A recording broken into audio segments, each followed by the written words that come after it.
Hey guys, so there are two things that you can try if your MetaQuest Pro controller is not turning on. So first, what you can try to do is this.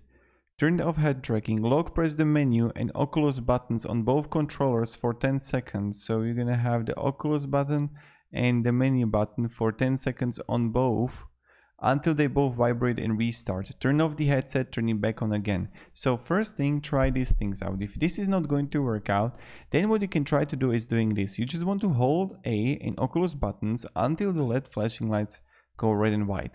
So on a left controller, you want to hold X and menu buttons until the LED begins flashing red white.